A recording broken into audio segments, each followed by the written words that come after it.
allons prendre Jacques, le chapitre 4, verset 1er.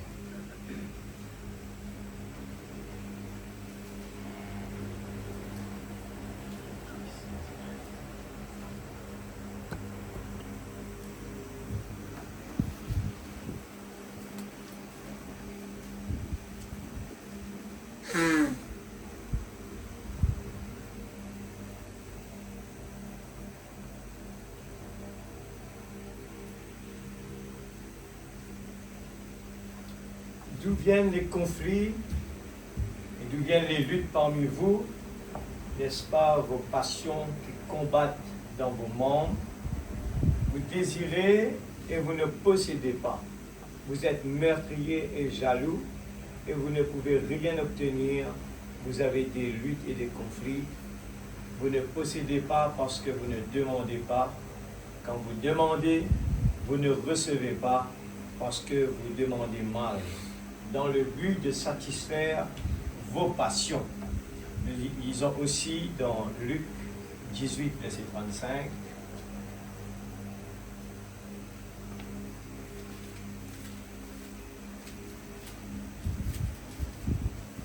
Luc 18, 35.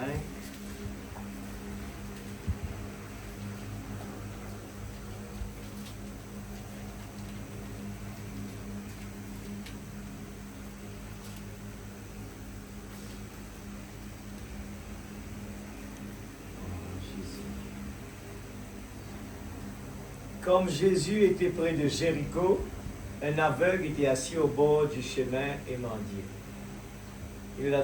Il entendit la foule passer et demanda ce qui se passait. On lui dit, c'est Jésus de Nazareth qui passe.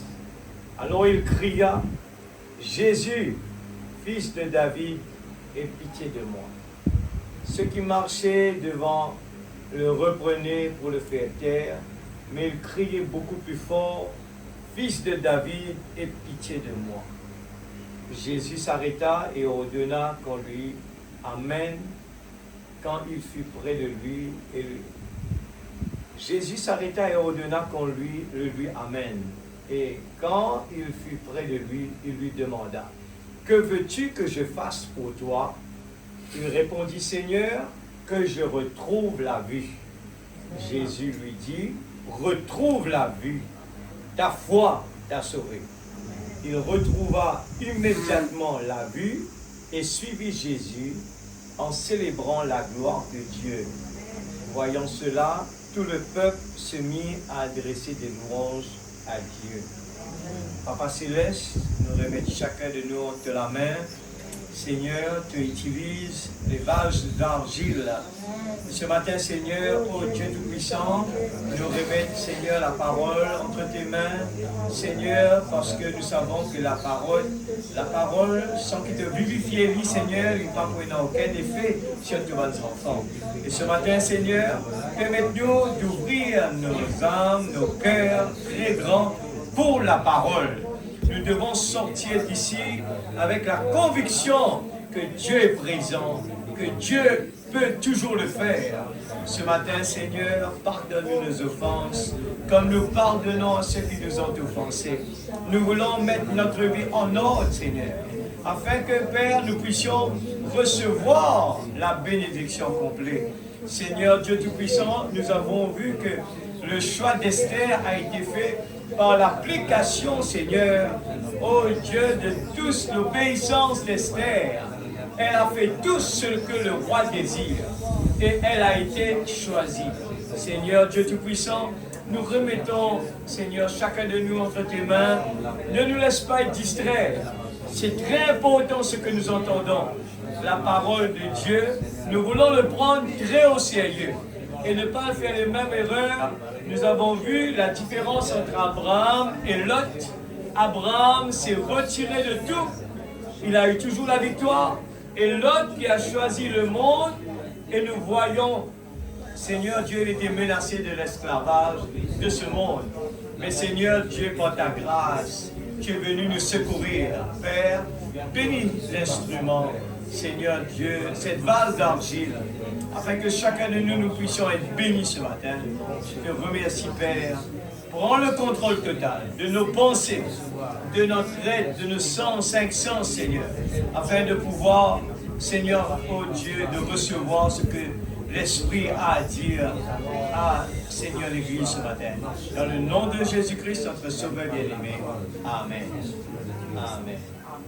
Amen. Avec nous assises, que Dieu bénisse sa parole.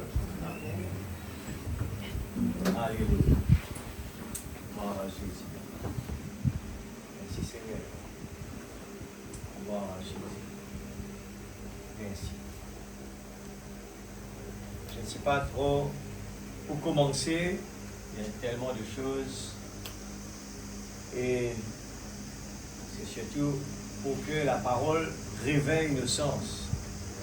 Réveille et nous réveiller nous-mêmes de comprendre le temps que nous vivons et comment il faut prendre au sérieux. Ce matin, nous allons prendre le titre, ça va être la prière avec une promesse. La prière avec une promesse. Merci Seigneur. Gloire à Jésus.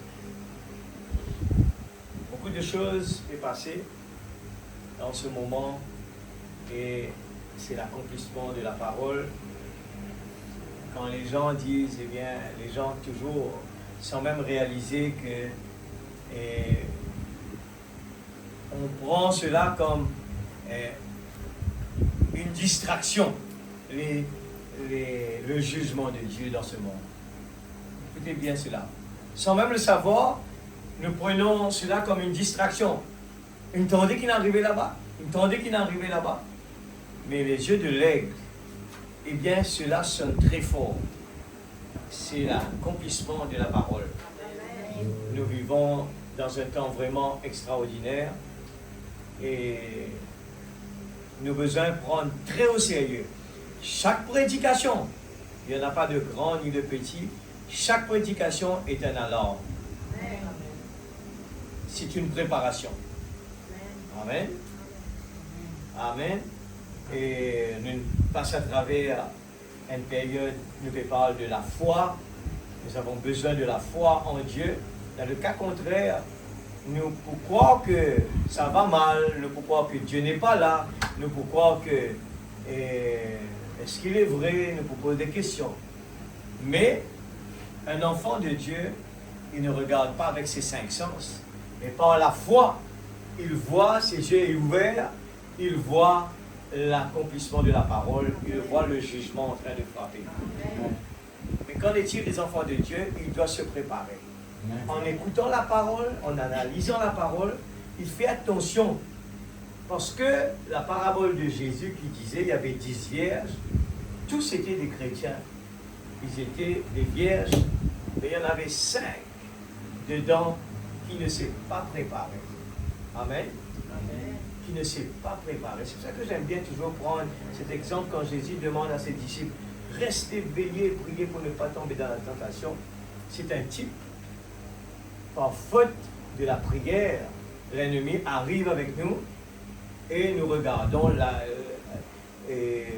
Pierre retire son âme et il agit selon la chair. Alors ce matin, nous avons besoin de grimper bien haut pour ne pas se confondre, se fondre avec tout ce qui se passe autour de nous. C'est de poser bien le fondement et comme ça tout le monde peut sortir de là. Moi j'étais vraiment béni de tout cela. Il y a des choses qui se passent, mais faites bien attention. Il y a beaucoup de choses qui se passent.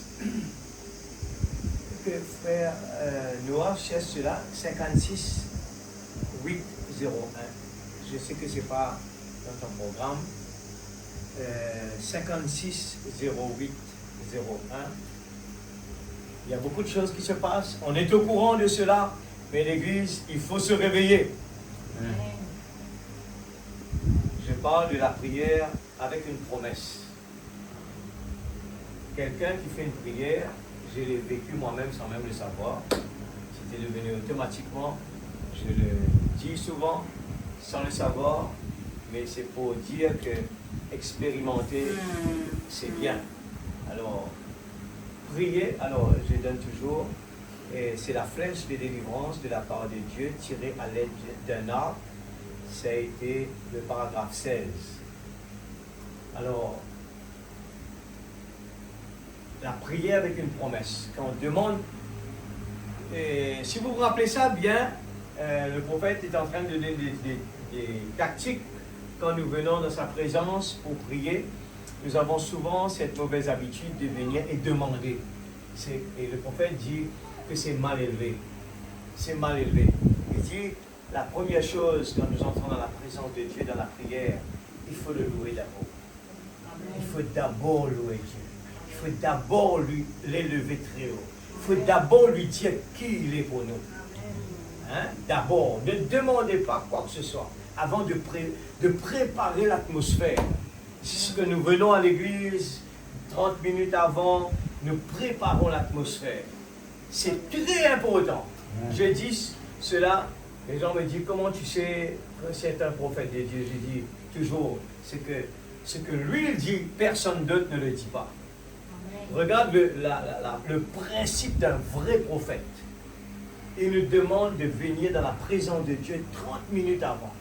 Il faut vraiment se calmer parce que nos 5 sens, il est tellement en action. On quitte la maison, on a oublié ça. Alors il faut se calmer 30 minutes dans la prière. On se calme parce que ces 5 sens, il va venir dormir ici. Il va être agacé, il va sentir la chaleur et il va nous emmener ailleurs. Alors que notre âme, le prophète le dit qu'il faut ouvrir notre cœur très grand. La parole qui rentre dans notre tête, on écoute, on connaît ça, on connaît ça, on connaît ça, on connaît ça, on raconte, on peut le mettre bien un derrière l'autre, mais ça ne fait pas d'effet dans notre vie. Mais la parole, quand il entre, pénètre dans notre cœur, nous arrivons à croire en Dieu, la foi en Dieu. Et tout ce que la parole nous dit, on le prend vraiment à cœur et on croit dedans. C'est ça la différence de quelqu'un qui écoute la parole et il est vraiment intéressé. Il reçoit la parole, il reçoit une bénédiction. Il est dans le monde, dans les lieux célestes. Son corps est là, mais il est dans les lieux célestes. Et là, il comprend, son papa est en train de lui parler. Adam, où es-tu?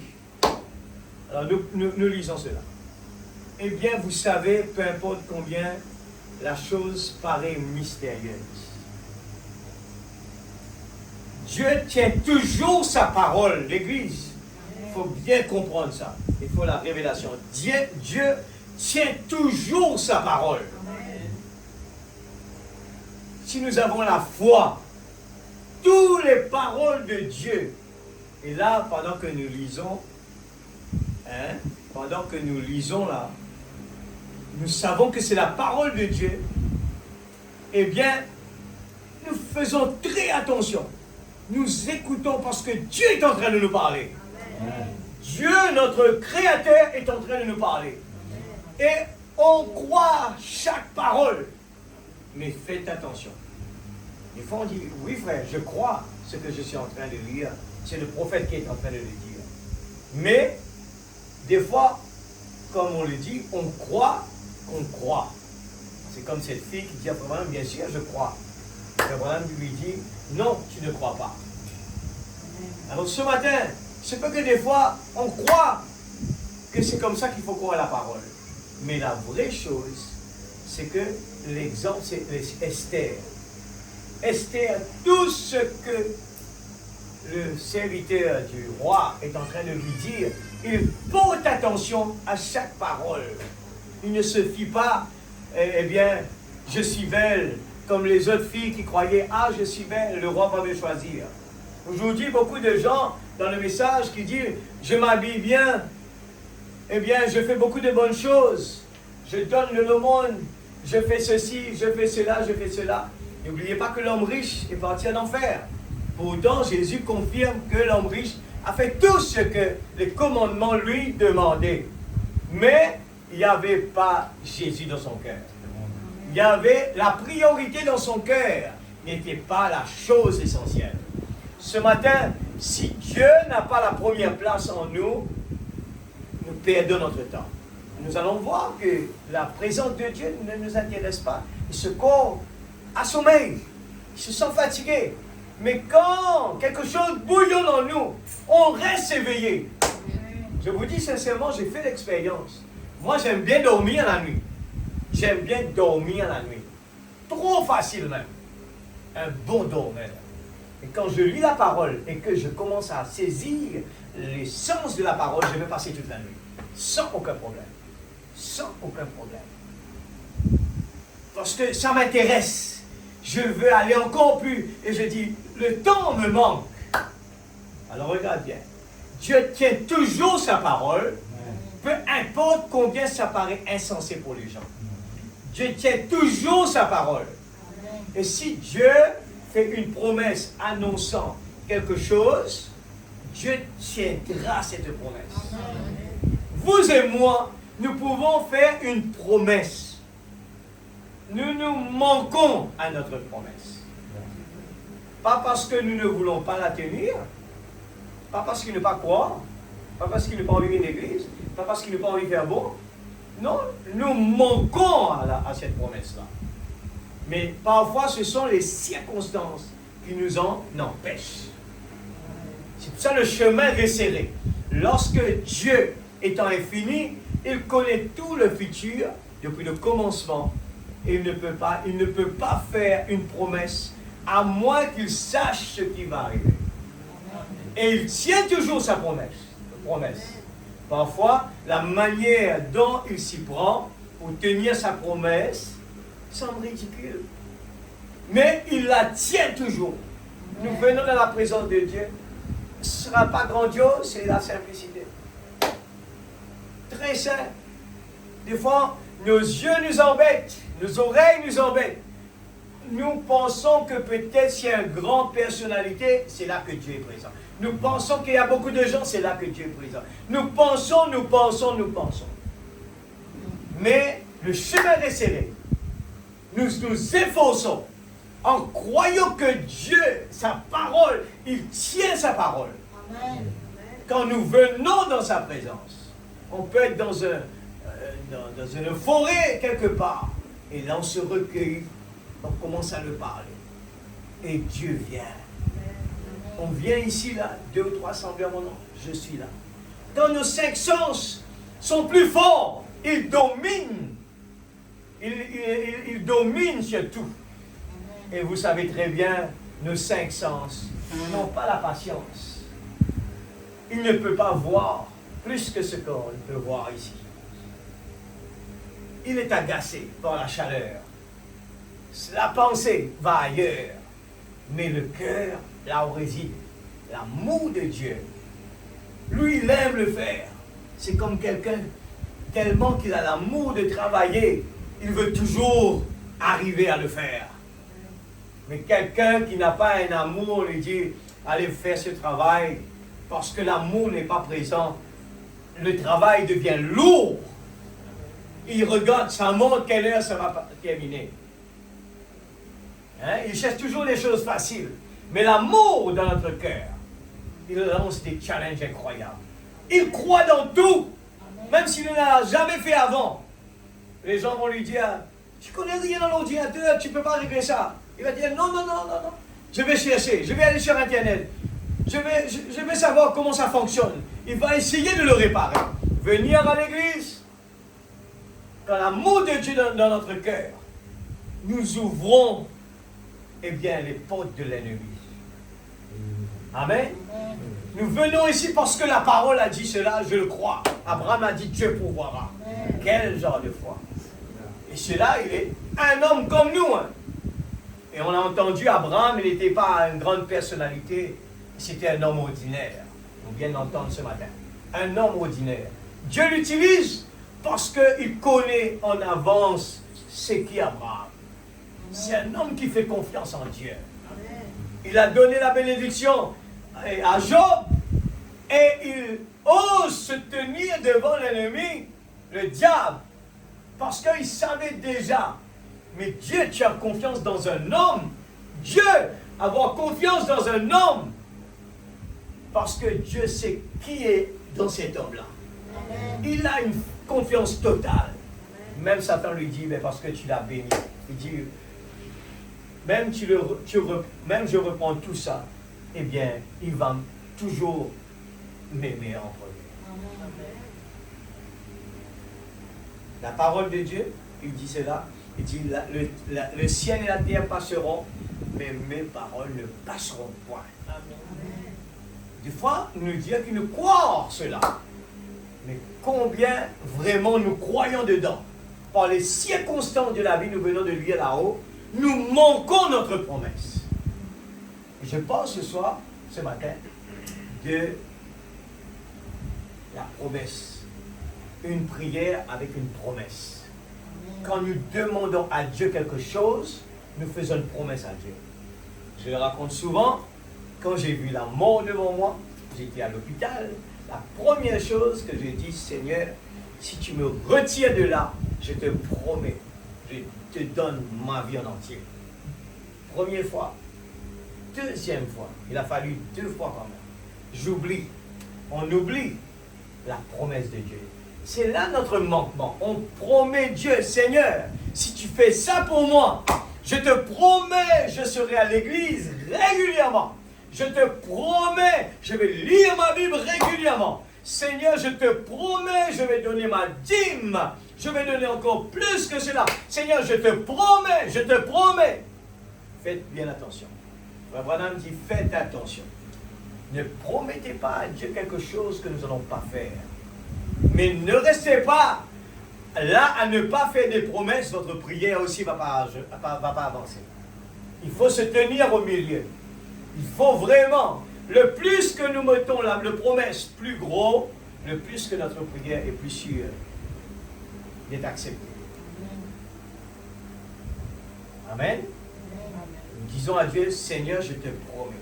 Mais n'oubliez jamais de respecter notre promesse. On promet à Dieu quelque chose. On a autant dans la Bible qu'il faut le respecter. Je le dis, ne jouez pas avec Dieu. C'est la chose, si nous n'avons pas encore compris, c'est quoi jouer avec Dieu? Vous jouez, c'est pas même le feu, ça c'est pire que le feu. Dieu est un Dieu de parole. Un Dieu de parole. Et quand Dieu est en nous, nous devenons pareils. Nous respectons notre parole. Regardez la parole qui est dit. Rendez à César ce qui appartient à César. Nous, des fois, on va se dire, ah non, le gouvernement me demande trop. Mais la parole nous dit, respectez la loi. On roule sur la route, respectez les panneaux. Il faut appliquer les choses telles qu'il est. La loi, c'est Dieu qui l'a établie. Qu'importe s'ils font des erreurs, quoi qu'ils ne le suivent pas, ça, c'est pas à nous de le juger. La loi est là. Il faut le respecter. Dieu est un Dieu de principe. Amen. Le ciel et la terre passeront, mais ma parole ne passeront pas. Et frère Noah, si capable, une dernière fois, on va demander ça encore. 64 01 20. 64 01 20. Je pose un petit fondement pour quelque chose qui se passe en ce moment, qui s'est passé, avant de continuer, juste pour réveiller un petit peu, nous réveiller. C'est important de se réveiller. Il ne faut pas qu'il y ait de l'huile qui manque dans la lampe. Paragraphe 34, Israël est dans sa patrie. Nous chantons des chants, l'Église, faites attention. Regardez bien ce que nous sommes en train de dire. Quand le prophète parle qu'Israël est dans sa patrie, ça veut dire beaucoup. Ça veut dire beaucoup. Des fois, on est en train de penser qu'il y a encore beaucoup de temps. Mais sans même réaliser qu'on a traversé des moments. On a traversé beaucoup de choses. Si vous vous rappelez, on a passé un petit peu sur les 7 sceaux. Et je reprends quelque chose. Je reprends cela encore une fois. Ces paroles infaillibles de promesse.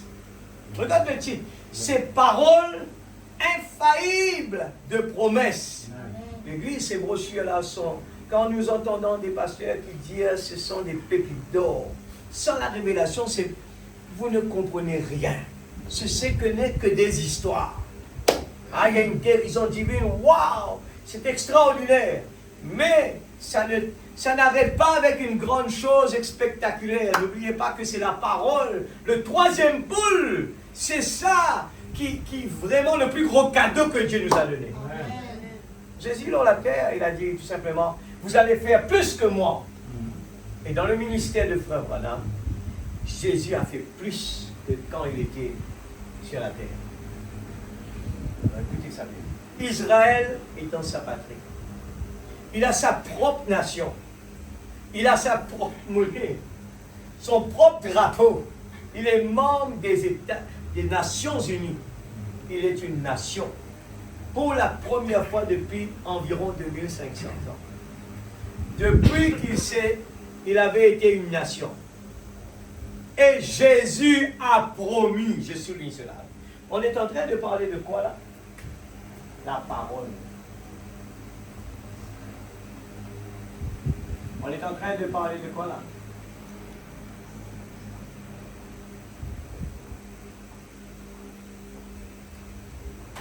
Dieu tient sa parole. Si ce matin il nous dit que 2 ou 3 semblent mon nom, je suis là présent. Si l'Église arrive à comprendre cela, à saisir cela, il nous donne la permission de dire à n'importe quelle montagne. Il ne demande pas beaucoup. Et vous dites simplement comme un grain de sénévé. Quelque chose qu'on ne peut pas voir avec nos yeux. Alors réveillez-vous l'Église.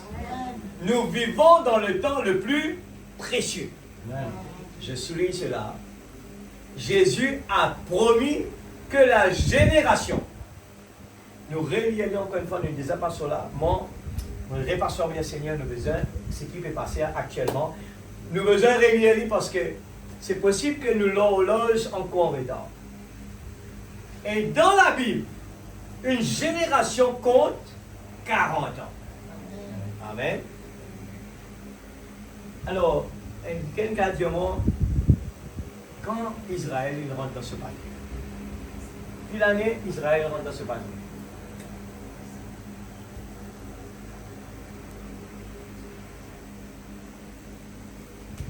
« 1947. De faire un petit mathématique simple, et la parole est une simple. La Bible dit cela, écoute ça bien l'Église. 3 paragraphes seulement. Écoute ça ce matin. Tire la tête d'intelligence, mais là-bas parce qu'ils vont mourir. Écoutez que nous les guerres. Laisse-moi causer avec nous. C'est lui qui peut causer. Nous lire lui de tous les guerres. Et dans la Bible, une génération compte 40 ans. Pas besoin beaucoup quelque chose pour comprendre ça. Mon Dieu, tout va faire important, ça nous parle. Et Frère Branham dit, quelque part dans cet intervalle de 40 ans, je l'interprète rien, je lis simplement. Il reviendra. Amen, l'Église. Et c'est la vérité. Alors cela apporte quoi? La venue. Paragraphe 35. Parce que quand nous comprenons ces choses, nous montrons à l'heure, nous ne pas pour faire les mêmes bêtises que les 5 vierges folles. Des fois, parce que nous horloges pas à l'heure, qui nous permettent de faire bêtises que la vierge folle de faire. Parce qu'ils ont pour croire qu'il est dans les temps. Et c'est la vérité. Cela apporte la venue. Et le diable, dans les dénominations, il mélange toute la parole de Dieu. Depuis la Genèse, quand Jésus peut dire Dieu créa l'homme à son image, Dieu créa l'homme à la poussière de la terre, dans les dénominations, une diable peut répéter la même chose. Ce n'est pas la même chose. C'est 2 créations distinctes. Il a fallu que Dieu envoie son prophète pour nous l'expliquer. C'est 2 créations. Pas dans le même chapitre. 2 créations. Et nous disons là, mercredi dernier, que l'homme est composé de 2 parties. Les 5 sens, c'est ça la poussière de la terre. Ça vaut quoi? 45. Les vêtements qui sont sur nous coûtent plus cher.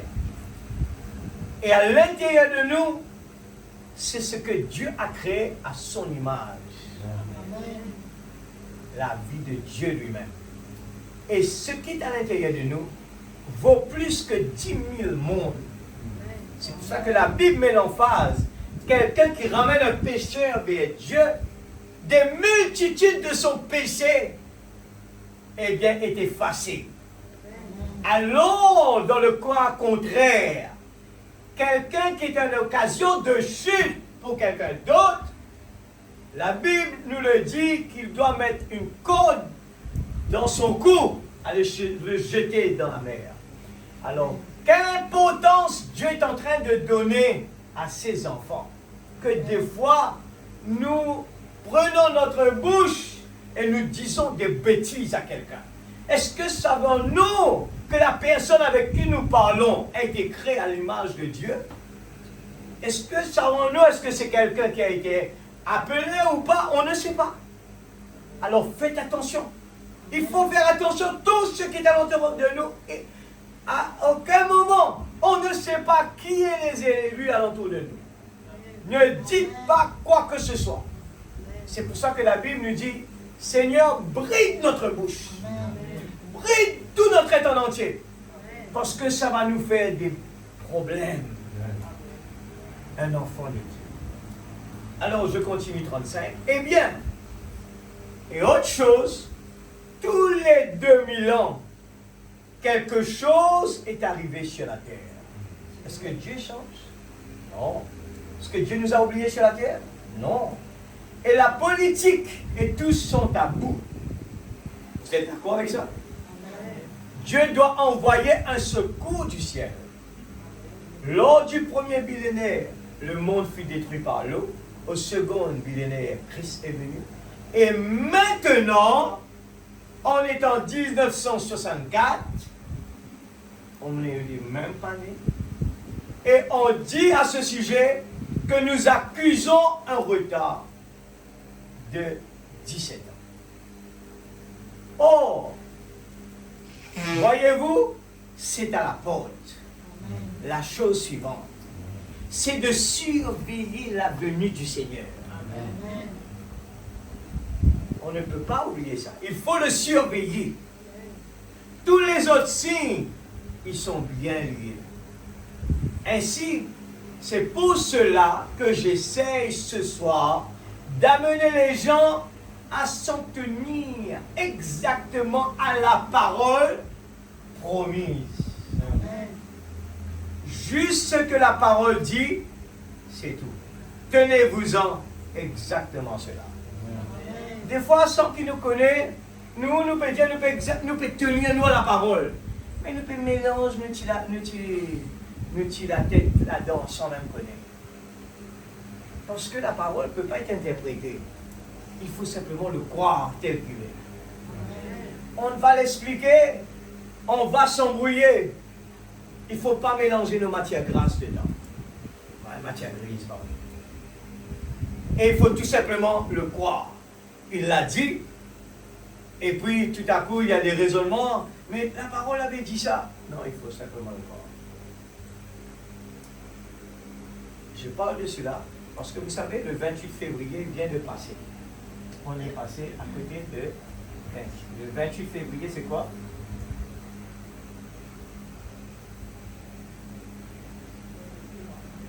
Pardon? Pardon? Il est là. Il est bien là. Ça s'est passé en 1963. Et Jésus dit, lisez, la génération qui est capable de trouver Israël rentre dans ce patrie. Comptez à partir de là, 40 ans. C'est tout. Hein. Il dit, ceux qui trouvent Israël rentrent dans ce patrie. Comptez 40 ans. Dans ça intervalle là, c'est lui qui est là. Il dit, Jésus a promis, c'est sa parole. Une génération compte 40 ans, et à partir du moment où Israël est devenu une nation, comptez 40 ans. Quelque part dans cet intervalle, il reviendra. Amen. On a déjà dépassé 40 ans. Depuis ça, on a déjà passé. Alors frère, il y a un problème. On est supposé de partir. Mais comprenez-le bien. L'époux est venu vers l'épouse pour le préparer. C'est la préparation de l'épouse. Le message est la préparation de l'épouse. Il nous a donné le guide là. L'époux doit venir pour préparer l'épouse. Et l'épouse se prépare, frère Branham dit. Nous sommes dans l'intervalle de la préparation pour le changement de ce corps-là. Saisissez-vous cela bien. On va partir de là et on va laisser ce corps-là. Il y en a déjà qui sont partis, il y en a qui vont partir. Et arrivé un moment, on va quitter ce corps-là.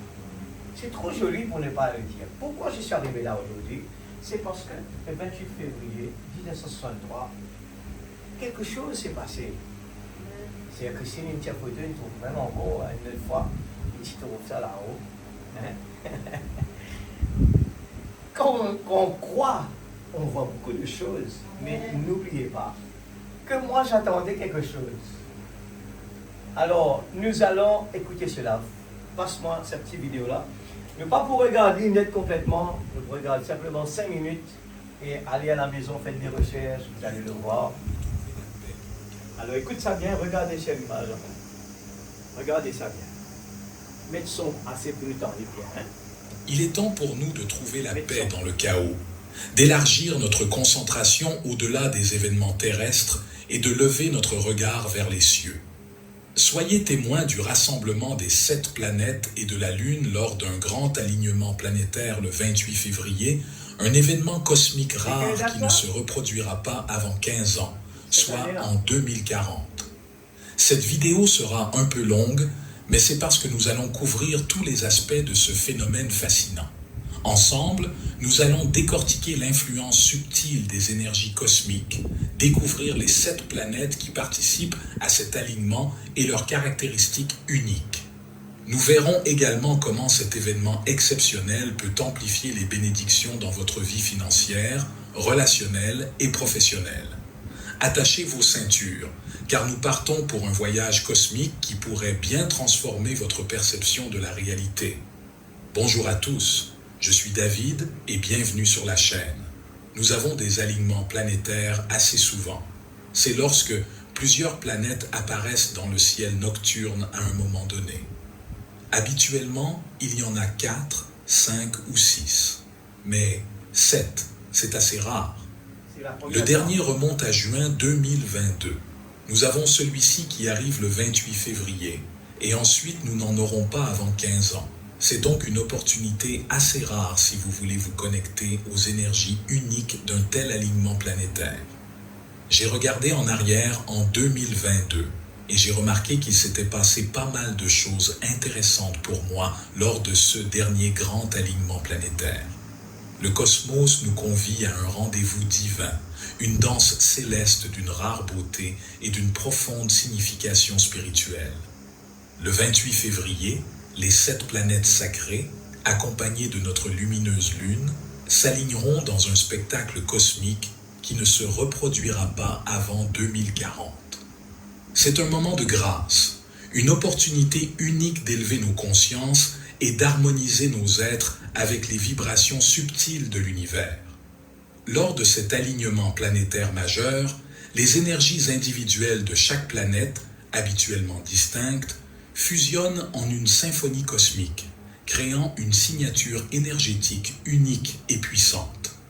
Imaginez cela comme un portail qui s'ouvre, intensifiant les influences subtiles des planètes sur notre Terre et sur nos consciences individuelles. C'est une période de transformation profonde où nos perceptions habituelles de la réalité peuvent s'élargir, où nos rêves peuvent devenir des messagers clairs et inspirants de notre âme et où nous pouvons ressentir un changement profond et durable dans notre être intérieur. Bien que la science moderne étudie les émissions radiofréquences des planètes, elle ne fait qu'effleurer la surface de leur influence subtile et profonde sur notre monde. Jupiter, par exemple, peut atteindre directement la surface de la Terre, nous baignant dans son énergie expansive. Saturne, Uranus et Neptune, bien que leurs ondes soient en grande partie absorbées par l'ionosphère terrestre, imprègnent néanmoins ce plasma subtil qui entoure notre planète. Cette imprégnation influence les résonances de Schumann, ces vibrations fondamentales de la Terre. Les résonances de Schumann, découvertes au milieu du XXe siècle, sont des ondes stationnaires d'énergie qui vibrent en harmonie avec la Terre elle-même et, de manière étonnante, avec nos propres rythmes biologiques. Elles résonnent avec nos ondes cérébrales, alpha, bêta, θ, delta, nos rythmes cardiaques, notre système nerveux autonome et même avec la structure hélicoïdale de notre ADN. Elles sont, en quelque sorte, le langage subtil par lequel le cosmos communique avec notre essence la plus profonde, un dialogue constant et intime.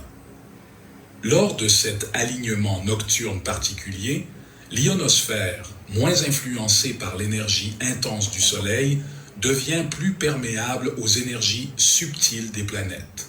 Les particules émises par les géantes gazeuses peuvent circuler plus librement, atteignant potentiellement des couches plus profondes de l'atmosphère. De plus, les radiofréquences, absorbées par l'ionosphère, pourraient être transmutées et intégrées aux résonances de Schumann. Imaginez que les résonances de Schumann agissent comme des antennes qui captent et redistribuent les informations subtiles des planètes, les portant jusqu'à nous, dans nos corps et nos consciences. Chaque planète, dans sa danse céleste unique, incarne des archétypes universels et des forces spécifiques qui résonnent profondément en nous, influençant nos personnalités, nos émotions et nos potentiels. C'est long, et c'est sur Internet, même faire une petite recherche. Et la dans Newton dit comme cela, que c'est pour la première fois 7 planètes se sont alignées. Est-ce que c'est un chiffre ordinaire? Il dit que d'habitude, 3 planètes, 4, 5. Il dit pour la première fois, le 28 février, ces planètes se sont alignées. Est-ce que c'est une coïncidence que ça se passe le 28 février? Même le prophète de Dieu, quand il vient sur la terre, eh bien, le prophète de Dieu, je connais très bien l'histoire, une dame qui l'arrête, lui dit, eh bien, il est quelqu'un de spécial, parce que les étoiles se sont alignées. J'ai oublié de donner au frère Noah la photo. Quand j'étais à Phoenix, là où le prophète était sur la montagne, eh bien, on a fait une vidéo. J'ai partagé ça dans le groupe, ceux qui ont regardé. Et quelque chose d'extraordinaire. Il y a un frère retraité qui est parti avec nous. Il a commencé à nous expliquer. Eh bien, j'ai pris la photo, il y avait les bêtes qui sont là. Il y a parmi l'aigle. Et je ne sais pas si tu peux la voir, l'aigle. J'ai oublié le nom. Juste pour au moins cette photo que la NASA avait partagée. Eh bien, regarde comme les coïncidences extraordinaires. C'est vraiment extraordinaire. Le monde l'a appelé l'aigle. Et nous, on le connaît, eh bien, nous vivons dans l'âge de l'aigle. Et la NASA, ils ont montré cet endroit qu'on était là-bas avec la photo. Et ils ont fait référence à ces photos. Eh bien, j'ai oublié le nom, comment ça s'appelle. Mais dans la vidéo, il y a toutes les explications. Allez le voir. Mais ce qui est extraordinaire, c'est que sur la Terre, il y a un aigle qui est là, dans la montagne qui est formée. Il y a le dos et tout ce que le prophète parle. Et dedans, la science, ils ont nommé cela le nom de l'aigle eux aussi. Ils ont nommé ça, c'est dans le ciel. La photo est exacte. Incroyable, mais vrai. Alors des fois, on regarde cela. Si on n'est pas vraiment aligné, on va le prendre, ah waouh, c'est extraordinaire. Mais ça ne nous fait rien. Le monde est au courant de cela. Mais les enfants de Dieu qui est aligné avec la parole, il connaît que son papa, quand il dit, il fait une promesse, il le respecte et il l'applique. sans aucun problème. Alors, quand nous regardons la parole, nous avons l'impression que, comme la parole, les gens lisent, Jésus vient bientôt. Et j'étais encore petit, il y en avait quelqu'un qui disait, depuis mon enfance, j'entends les gens dire, Jésus vient bientôt, mais il nous a oubliés. Alors regardez bien, Dieu a envoyé un prophète. Et les gens commencent à poser des questions. La promesse de Dieu. Je remonte en haut, je continue avec la prière, avec une promesse. J'ai écarté un petit peu juste pour nous remettre à jour un peu à partir de là. Si vous cherchez le 28 février, vous allez voir ce qu'on vient de nous montrer. Ce n'est pas une coïncidence. Le 28 février, 7 planètes, pour la première fois, le chiffre de la perfection. Est-ce que c'est la dernière? La question qu'on se pose. Alors, je prends la brochure L'aveugle Bartimée. C'est bon? C'est au moment où nous pensons à Dieu, quand nous commençons à faire des songes, comme quoi nous sommes guéris, quand nous faisons des songes, comme quoi nous sommes sauvés, quand nous commençons à penser à nos péchés, et comment cela est cruel devant Dieu, c'est alors qu'il s'approche de nous. Je le répète. C'est au moment où nous pensons à Dieu. Vous vous rappelez, on a parlé, mettez toujours Dieu en premier, l'Église. L'enfant prodigue, il ne savait pas qui il était. Alors il est parti dans la ville pour chercher. Regarde le type, Abraham, qui est resté dans le désert. Et puis il y a Lot qui cherche les faveurs de ce monde, le développement. Sa femme commençait à aimer, eh bien, les boîtes qui viennent là, on achète sur Internet, les gens passent leur temps, c'est un passe-temps extraordinaire. Les gens font du shopping. Et c'est comme ça que il n'y a rien de mal, mais nous voyons que ça se répète. Et un enfant de Dieu, il sait très bien que we are not from this world. Nous ne sommes pas de ce monde. On ne s'intéresse pas vraiment de nous allier avec ce monde. On vit dans ce monde. Et on vient d'entendre le prophète qui disait, sortez du milieu d'elle, mon peuple. Ne nous conformons pas aux choses terrestres. On va essayer d'aller régler leurs problèmes, on va essayer de leur dire, vous ne faites pas bien. Le jugement est là pour frapper l'Église. Le jugement est en train de frapper partout. On a vu, si je dois prendre tous ces exemples-là, il y en a tellement de choses. La science a bien expliqué que tout a basculé, tout a changé. Les vents, les courants d'air qui ont l'habitude de traverser sur les océans ont complètement changé. C'est des courants d'air chauds qui passent. Ce qui veut dire la terre est déjà, eh bien, il passe dans ces moments de difficulté. Il passe dans ces moments d'enfantement. Amen. Et la chaleur tourne et partout dans le monde. J'ai rencontré quelqu'un qui vient de Canada. Alors il me dit, il fait chaud ici. Il me dit, ouais, chez vous là-bas, il fait. Il me dit, là-bas, c'est le contraire. Il fait trop froid. Je lui dis, mais au moins, en été, vous êtes OK? Il me dit, non, en été, il fait 40 degrés. C'est pire encore. Alors je dis, où est-ce que c'est bon sur la terre? Aucun endroit. Vous avez vu un petit peu là, toutes les inondations dans le monde? Partout. Les inondations partout, l'Église. Des fois, je me disais, Faniel, pourquoi tu es tombé sur un petit bout de rocher? C'est plus grave. Mais des fois, on se dit, on entend plus de problèmes dans les grands pays. Plus de problèmes. Regardez les cyclones qui frappent en ce moment. C'est dangereux. Mayotte, dangereux. La Réunion, dangereux. Où nous allons nous cacher l'Église? Dans notre petit bâtiment qu'on est en train de construire, il faut bien mettre en bas, là, il faut construire ceci, cela. Il faut bien être solide. Seul endroit où nous sommes vraiment en sécurité, c'est en Christ. Amen. Ce corps va être détruit, l'Église. Il faut bien le comprendre. Ce corps va être détruit. Mais ce qui est dans ce corps-là, c'est l'image de Dieu.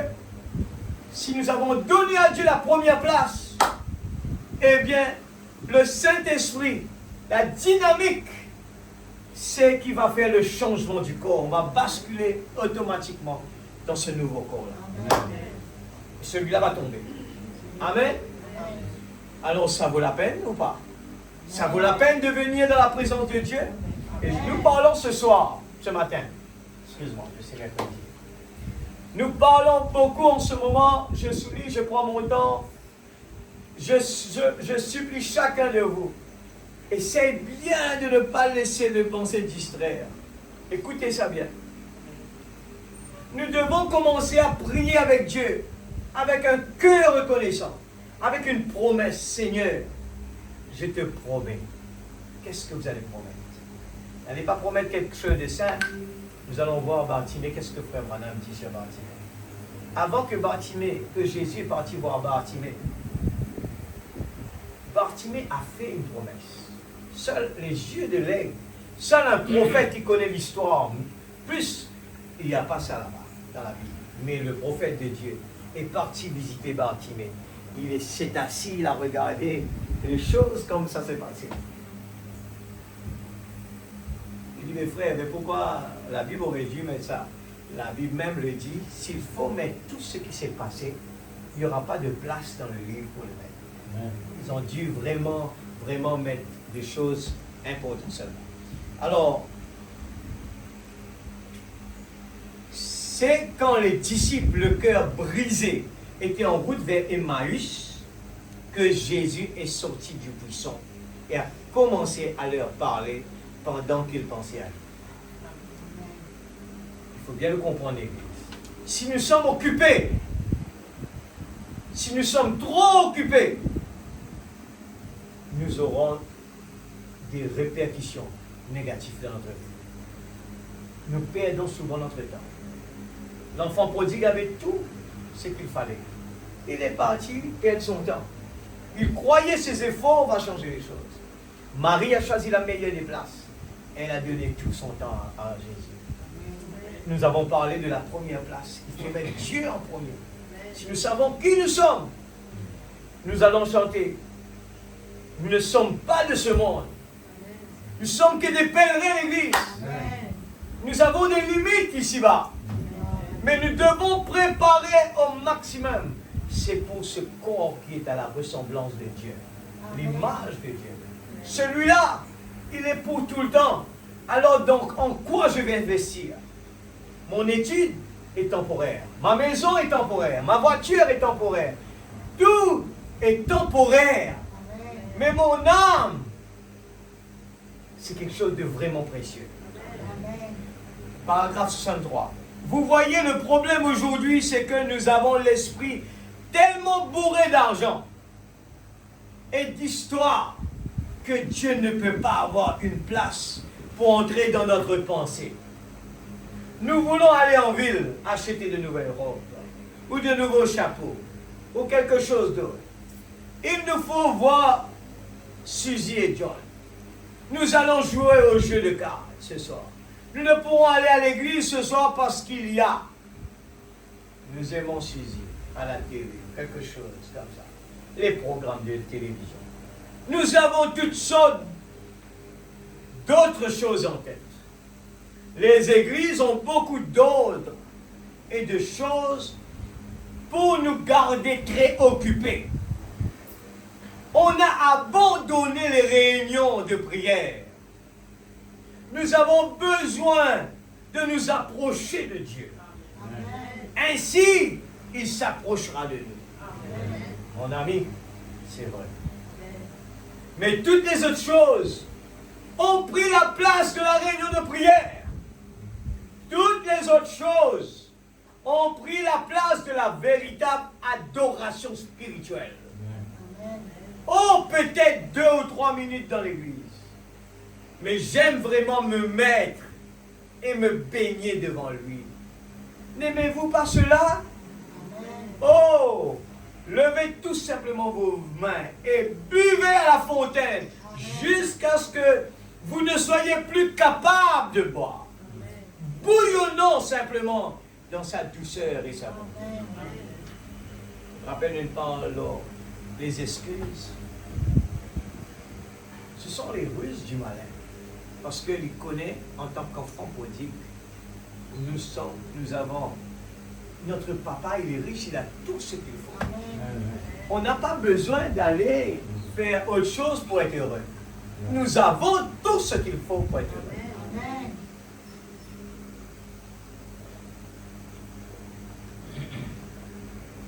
Le monde est busy. Ne copiez pas comme la femme de Lot. Il faut être dans ce monde. Il faut travailler dans ce monde. Mais soyez prudents. Il faut que Dieu puisse avoir la première place. Amen. Ne jouez pas avec cela.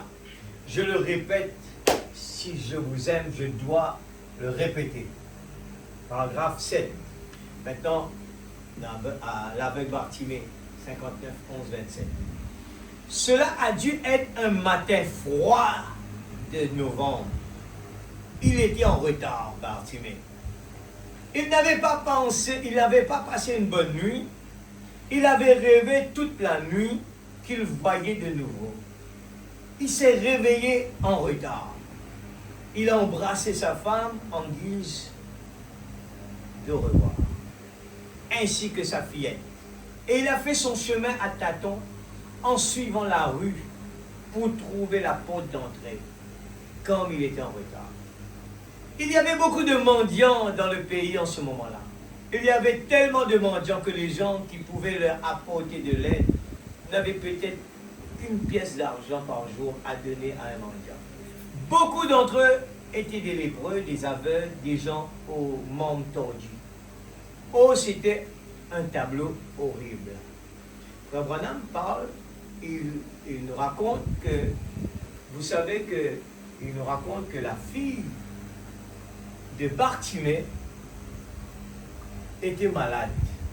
Et Bartimée, un prophète, un aveugle, pour avoir sa vie, il avait des pigeons. Et il jouait avec ses pigeons devant les gens comme ça. Eh bien, et là, avec ses pigeons, les gens, en retour, lui donnaient un peu d'argent. Frère Branham qui raconte ça comme ça. Il disait un jour, Seigneur, c'est Bartimée qui prie, aveugle. Seigneur, tu sais, ma fille, c'est la seule que j'ai. Je l'aime tellement, Seigneur. Je te promets, si tu le guéris, je te donne la seule chose que j'ai qui me donne à manger, mes pigeons. Je vais te l'offrir en sacrifice. Mais voilà, on raconte ça comme cela. On parle d'une prière avec une promesse à Dieu. Et le frère Branham continue. Après cela, il dit, une autre fois, c'était sa femme qui tombe malade. Et Bartimée, il vient. Seigneur, tu sais, ma femme, j'ai pas d'yeux. Mes yeux, c'est ma femme qui l'a. C'est elle qui s'occupe de moi. Alors, Seigneur, s'il te plaît, je te promets, Seigneur, si tu guéris ma femme, je te donne le seul agneau que j'ai. Qui, comme madame dit, c'est avec cela que des fois il marche, il le dirige un peu. Et frère Branham dit, à chaque moment qu'il a fait une promesse, Bartimée, à aucun moment, n'a pas oublié Dieu. Il a exécuté sans aucun problème. Amen. Frère Branham, parlant de Bartimée, il va nous ramener à la prière avec une promesse. Il dit, un beau jour, Dieu regarde Bartimée. Vous savez que sa guérison est différente de tout le monde. Et quand il regarde Bartimée, il dit, cet homme Bartimée, c'est un homme vraiment spécial. Comment je peux le laisser tel qu'il est dans ses infirmités? Il a toujours plaidé pour les autres. Il a toujours donné tout ce qu'il avait pour les autres. Et il n'a pas pensé à lui-même. Et ce jour-là, Jésus personnellement est venu. C'est juste pour vous mettre dans la photo. Jésus, toujours, il se dérange pour les gens qui parlent de lui. Nous avons lu là les disciples sur le chemin d'Emmaüs. Ils étaient en train de parler de leur maître. Jésus est venu avec eux. Si nous parlons de toutes choses, l'Église, réduisez cela, les choses des fois inutiles, les choses de ce monde, ça ne va rien nous apporter. Si nous regardons sur Facebook aujourd'hui, les gens sont là pour critiquer, les gens critiquent. Tellement que les gens critiquent, le monde est dans un chaos négatif. Il n'y a rien de positif. Tout est devenu négatif. Parce que les gens prennent plaisir. C'est comme le prophète disait, on n'entend pas vraiment les journaux parler quand il y a une guérison divine, quand Dieu s'est manifesté, a fait une bonne chose. On n'entend pas vraiment parler de cela. Mais quand il s'agit d'un accident, quelqu'un est décédé, il y a un problème là-bas, un problème ici, les gens parlent de cela. Qu'est-ce que vous voulez en retour que le monde en retour? L'Église, le 28 février, c'est le jour que Dieu avait choisi pour que la nuée apparaisse. Et vous savez bien qu'est-ce qui s'est passé ce jour-là. C'est le même jour que, eh bien, beaucoup de choses s'est passé. Et des anges qui étaient là. Nous avons les 4 animaux qui sont dedans.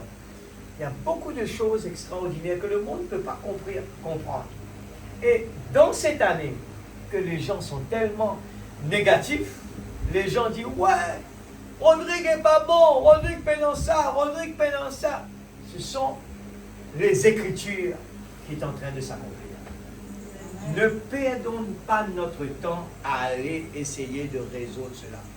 Nous allons à l'encontre de la parole. Amen, Église.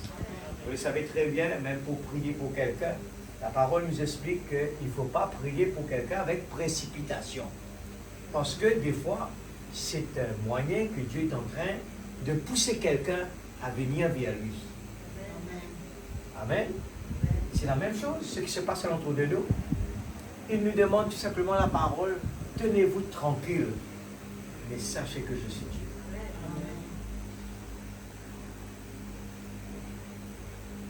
Je continue, on a fini avec celui-là. Oui. Mais Bartimée était en retard. Il avait rêvé toute la nuit qu'il voyait de nouveau. Et son cœur frémissait parce qu'il pouvait se rappeler l'aspect des choses. Il était aveugle depuis une vingtaine d'années. Il était donc en retard. Et son seul espoir était d'aller à la porte et d'attendre là. Peut-être qu'un marchand qui viendrait en retard avait une pièce d'argent pour lui. Et c'était de cette façon qu'il devait vivre. Eh bien, j'aimerais vous faire remarquer une autre chose dramatique ici. On a changé de brochure. 5404. Paragraphe 24. Eh bien, j'aimerais vous faire remarquer une autre chose dramatique ici. Nous aurions voulu avoir le temps de l'aborder. Quelque chose me vient à l'esprit. Eh bien, remarquez. Il ne savait comment il allait le trouver. Tout ce qu'il savait, c'est qu'il était assis dans un monde de ténèbres. Il n'avait jamais vu. Il n'avait jamais vu. Mais là, il s'est levé et il a jeté de côté son vieux manteau en lambeaux. Et si c'était 1 heure avant cela, s'il perdait ce manteau ou s'il avait eu à le déposer par terre, il l'aurait plié soigneusement et aurait déposé cela à côté. Car il savait qu'il ne pourrait plus le retrouver. Il était aveugle. Et c'est à peine que si quelqu'un pouvait l'aider. Mais maintenant, la foi a pris sa place. Amen. La foi sort de quoi? J'ai attiré l'attention du Fils de Dieu et il m'a invité vers lui. J'ai attiré l'attention du Fils de Dieu. La foi, quand nous développons la foi, eh bien, amène la puissance de Dieu. Amen.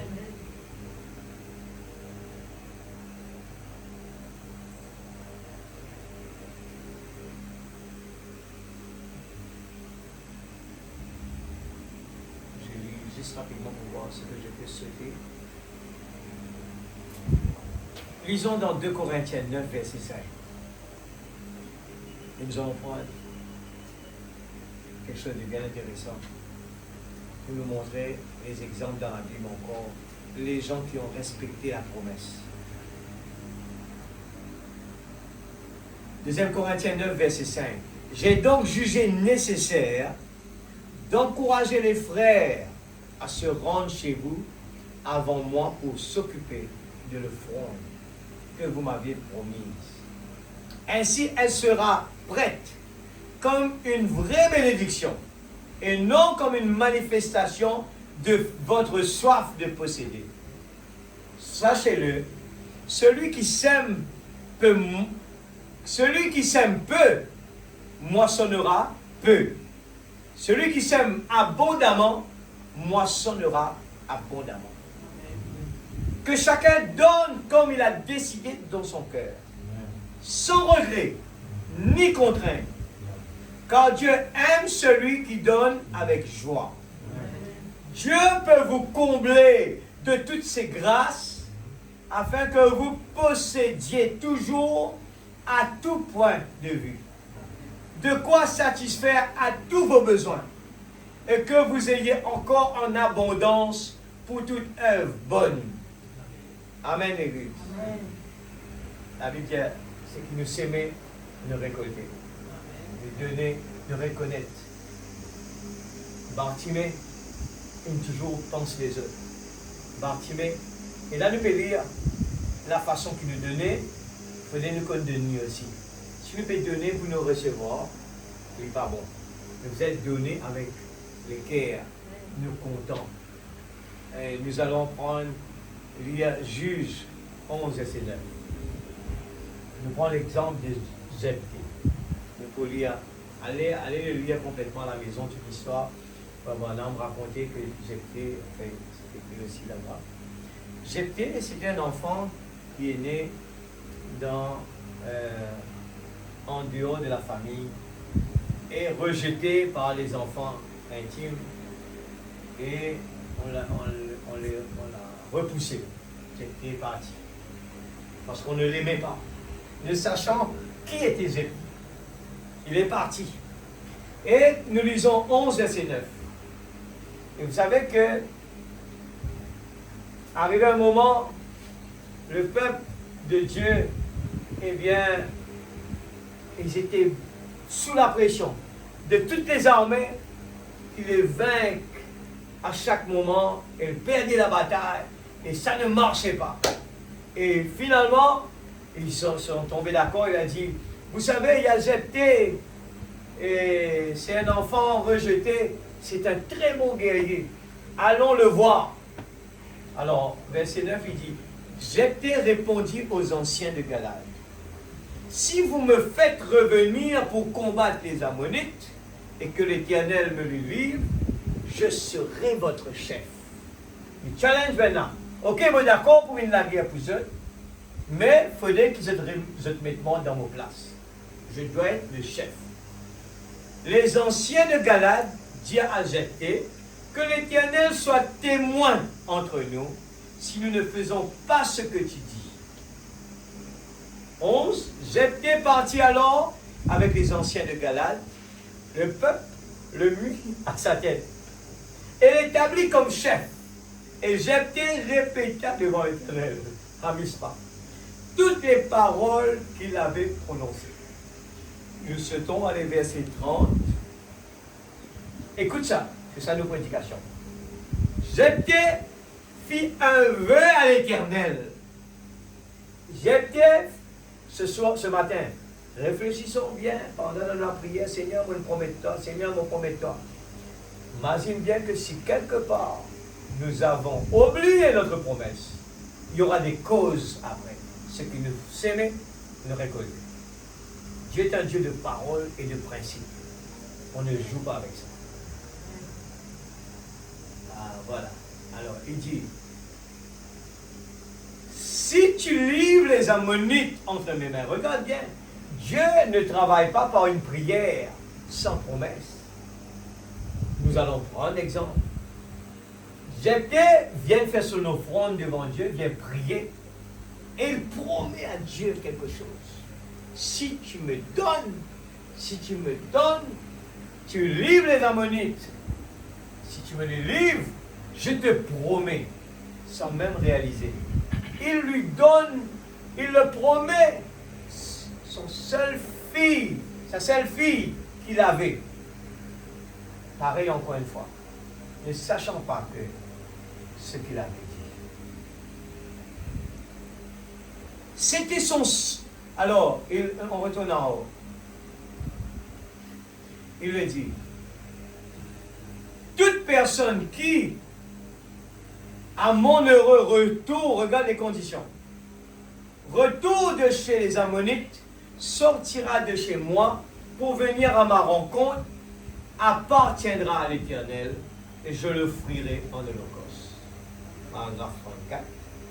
Jephthé retourna chez lui à Mispa, et voici que sa fille gagne la bataille. Et voici que sa fille sortit à sa rencontre avec des tambourins et des danses. C'était son seul enfant. Il n'avait pas de fils et pas d'autre fille. Dès qu'il la vit, il déchira ses vêtements et dit: ah, ma fille, tu me jettes dans l'abattement. Tu fais partie de ceux qui me troublent. J'ai fait un vœu à l'Éternel et je ne peux revenir en arrière. Elle lui dit: mon père, si tu as fait un vœu à l'Éternel, traite-moi conformément à tes paroles. Maintenant que l'Éternel t'a vengé de tes ennemis des Ammonites. Une parole. Ce message, il est long, peut-être on ne va pas le terminer aujourd'hui. Si Dieu le veut, on va continuer. Et pour vous dire, c'est très large. Pourquoi les gens ne réussissent pas dans la vie?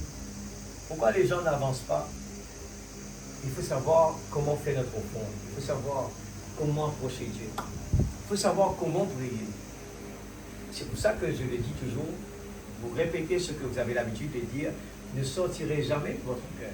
Parce que c'est fait pour la tête. Dans la tête, on connaît tout par cœur. Mais une vraie prière, c'est une conversation. On rencontre quelqu'un et jamais on a noté ce qu'on va lui dire. On arrive, comment ça va? Et là, au fur et à mesure, on commence à vraiment, on se sent heureux parce que c'est mon ami, je parle, je dévide ce qui est... Qu'est-ce qu'on dit toujours? On ne dévide pas ce qui est dans la tête, on dévide ce qu'il y a dans le cœur. On raconte un peu ce qui se passe à la maison, comment vont mes enfants, alors toi, comment ça va? Et on est content, on passe des moments, on parle des bonnes choses.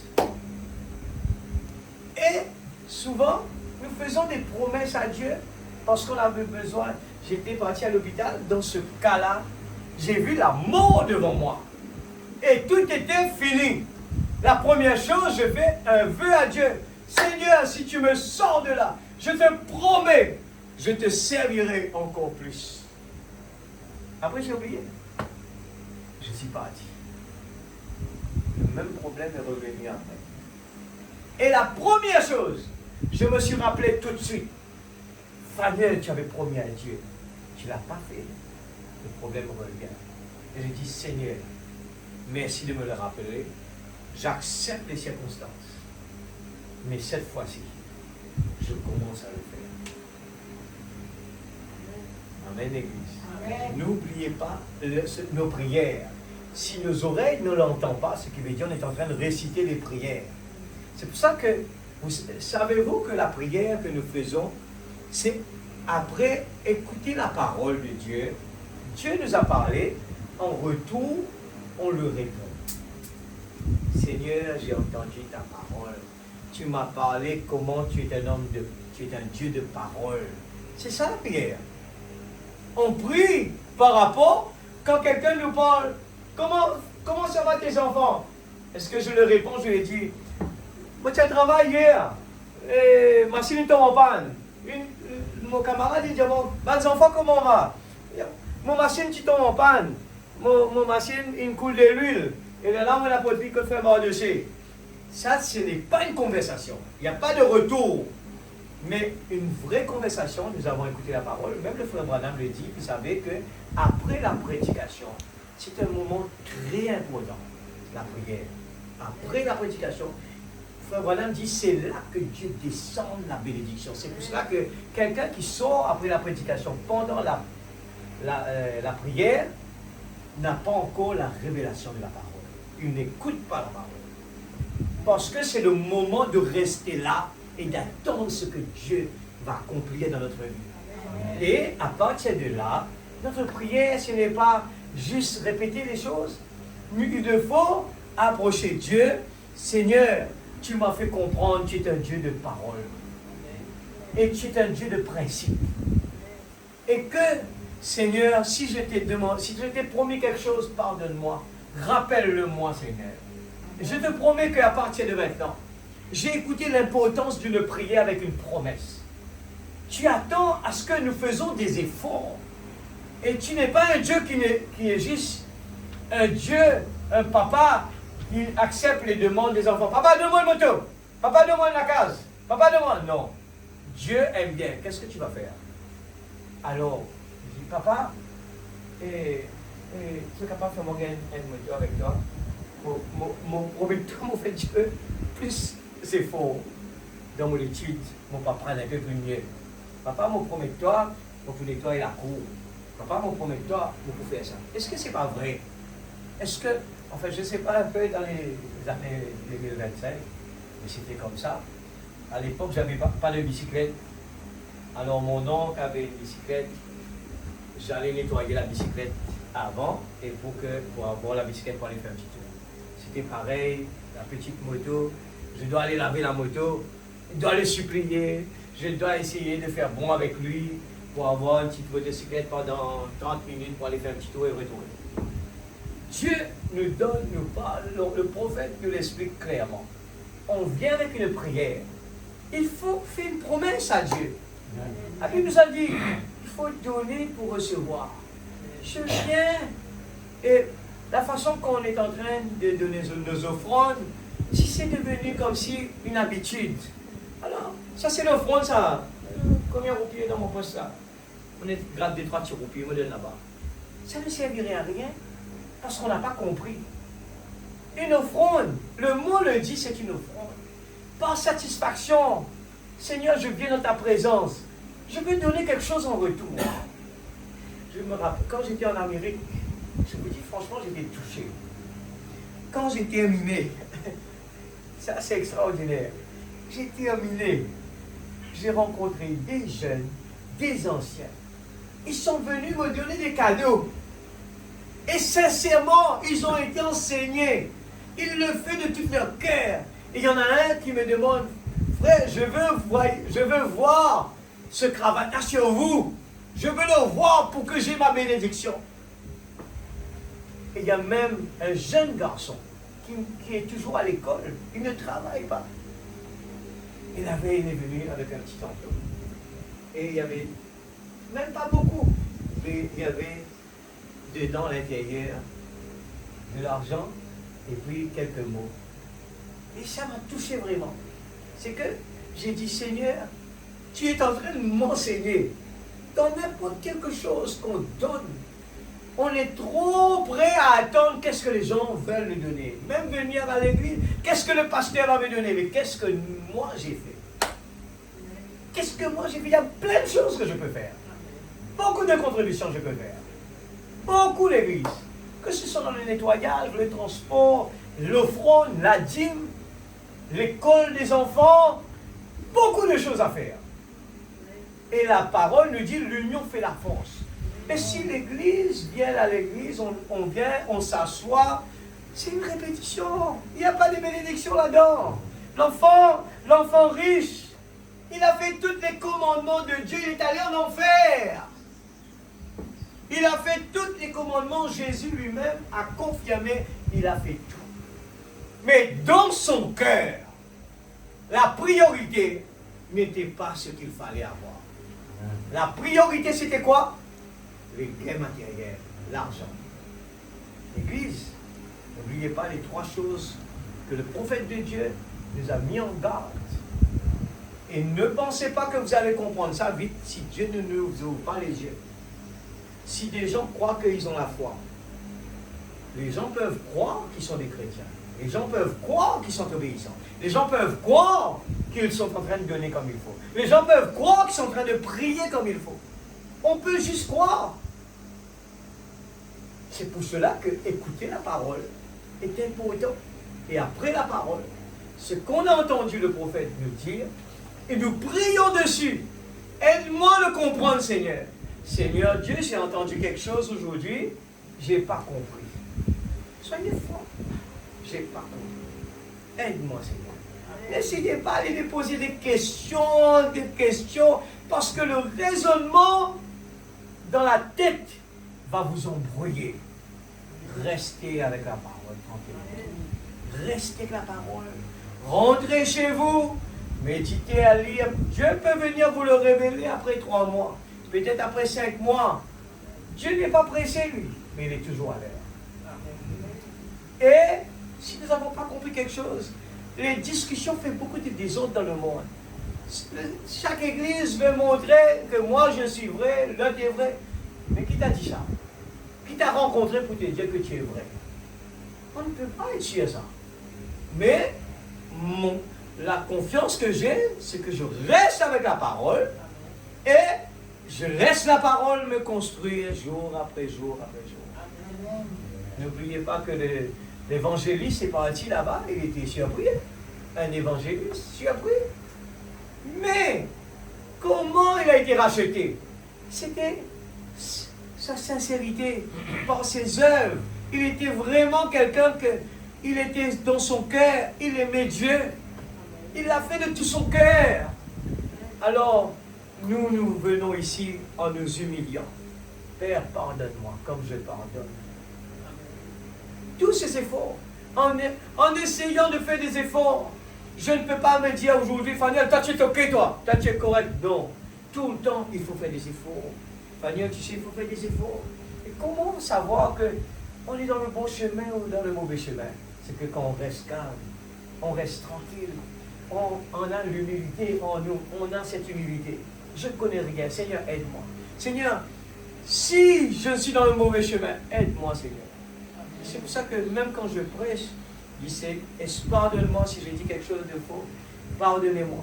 Je ne peux pas venir là pour dire, ah, je vous dis, c'est sûr. Non. C'est pour ça qu'on va devoir prier. Je reste avec ce que le prophète nous dit. Des fois, on ne va pas le comprendre pareil, mais le prophète nous le dit tout simplement. Il dit, il préfère des gens qui sont sincères dans leur cœur. Ils peuvent avoir une fausse doctrine, mais s'ils sont vraiment sincères, Dieu est du côté de la personne qui est vraiment sincère. Vous comprenez? Pourquoi le prophète a dit cela? C'est l'humilité. Notre humilité, on avance petit à petit. Seigneur, aide-moi. Je veux vraiment avancer. Je veux vraiment que tu m'aides, Seigneur. J'apprends. C'est vrai, j'apprends. Aide-moi, Seigneur, afin que nous puissions avancer. Donnez-moi 5 minutes. Je profite de la zone.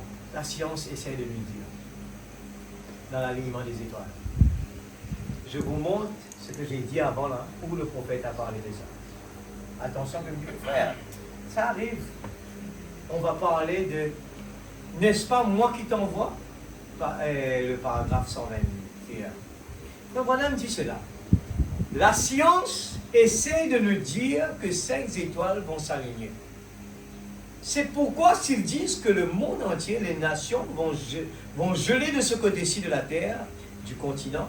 Ici à Phoenix, il pleut à verse. Et on connaît des temps qu'on n'avait jamais connus. On affirme que 5 étoiles tournent ensemble là.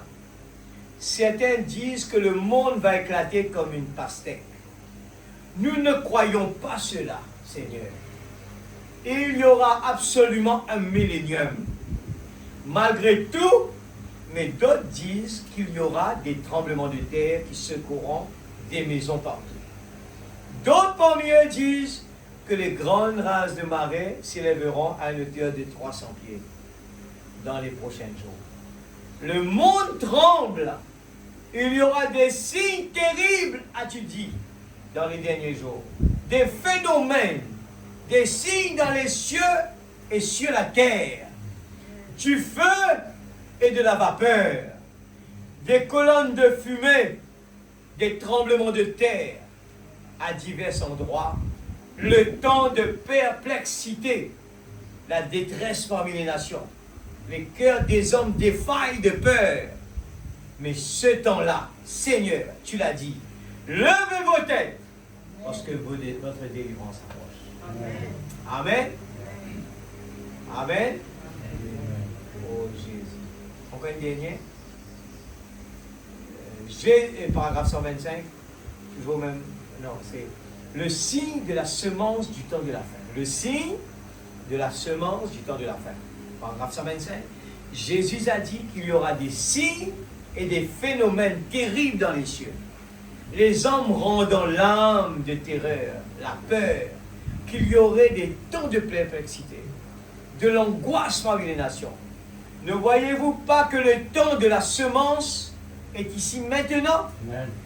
Le temps de la moisson, les choses dont la Bible avait annoncé l'accomplissement, cette semence qui a été plantée, ne voyez-vous pas qu'elle prend vie et vie? Ce que la parole dit, la parole, Dieu ne change jamais. Quand il dit quelque chose, cela a besoin d'arriver. Il va dire que la semence a été plantée. On peut lire dans la Bible. Et la semence peut prendre vie et peut vivre. Voilà ce qu'est le problème. Maintenant, juste encore une chose. Écoutez attentivement maintenant. Ne manquez pas de voir ceci maintenant. Avant la première venue de Jésus, les astronautes de l'Inde, les mages, j'ai œuvré comme missionnaire en Inde et j'ai parlé de ceci avec les mages et ils observaient. Ils étaient des astronomes. Ils observaient les corps célestes et ils disaient que Dieu s'annonce toujours par les corps célestes avant de le faire sur la terre, avant de faire quoi que ce soit. Tu comprends? Dieu, avant d'accomplir quelque chose, il paraît dans les ciels d'abord.